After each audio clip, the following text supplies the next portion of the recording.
निराकार परमात्मा शिव बाबा द्वारा ब्रह्मा तन में अवतरित हो ब्रह्मा मुख द्वारा उच्चारित महावाक्य मुरली दिनांक 2 फरवरी 2025। रिवाइज डेट है 31 दिसंबर 2003। अव्यक्त महावाक्य अव्यक्त मुरली का शीर्षक है, इस वर्ष निमित्त और निर्माण बन जमा के खाते को बढ़ाओ और अखंड महादानी बनो।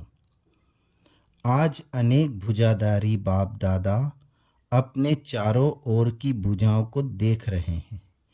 कोई भुजाएं साकार में सम्मुख हैं और कई भुजाएं सूक्ष्म रूप में दिखाई दे रही हैं।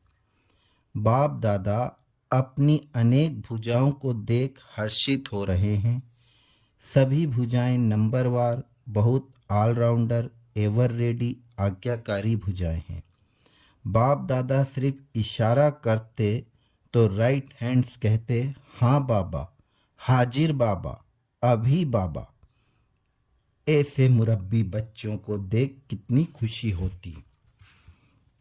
बाप दादा को रूहानी फकुर है कि सिवाय बाप दादा के और किसी भी धर्म की आत्माएं महान आत्मा को ऐसी और इतनी सहयोगी भुजाएं नहीं मिलती। देखो, सारे कल्प में चक्कर लगाओ, ऐसी भुजाएं किसको मिली हैं? तो बाप दादा हर भुजा की विशेषता को देख रहे हैं। सारे विश्व से चुनी हुई विशेष भुजाएं हो, परमात्म सहयोगी भुजाएं हों। तो आज बाप दादा को फक्र है, खुशी है कि नया साल मनाने के लिए बाबा के शक्तिशाली भुजाएं एकत्रित हुई हैं। तो बाबा ने बताया आज के लिए हम बच्चों को कि देखो, बाबा ने बच्चों के जमा के खाते को देखा तो क्या देखते हैं, कहाँ कहाँ मेहनत ज़्यादा है लेकिन जमा का फल कम है। कारण दोनों तरफ की संतुष्टता की कमी। अगर संतुष्टता का अनुभव नहीं किया, चाहे स्वयं चाहे दूसरे, तो जमा का खाता कम होता है। बाप दादा ने जमा का खाता बहुत सहज बढ़ाने की गोल्डन चाबी बच्चों को दी है।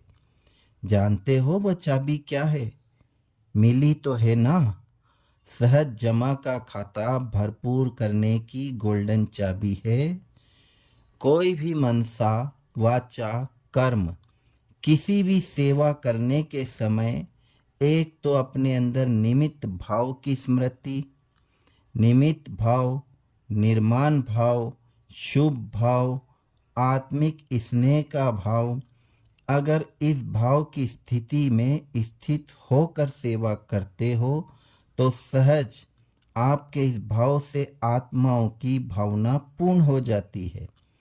आज के लोग हर एक का भाव क्या है वह नोट करते हैं। क्या निमित्त भाव से कर रहे हैं, वह अभिमान के भाव से। जहाँ निमित्त भाव है वहाँ निर्माण भाव ऑटोमेटिकली आ जाता है।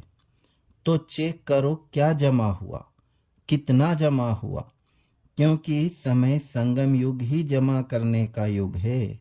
फिर तो सारा कल्प जमा की प्रारब्ध है।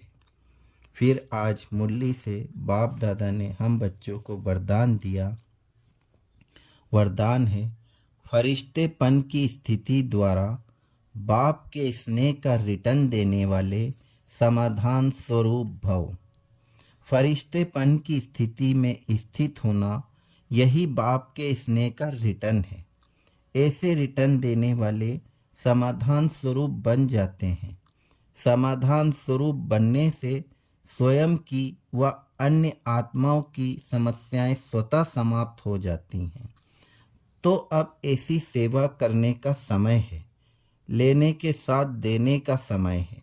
इसलिए अब बाप समान उपकारी बन पुकार सुन अपने फरिश्ते रूप द्वारा उन आत्माओं के पास पहुंच जाओ और समस्याओं से थकी हुई आत्माओं की थकावट उतारो।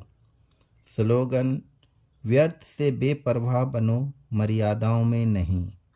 व्यर्थ से बेपरवाह बनो, मर्यादाओं में नहीं। ओम शांति।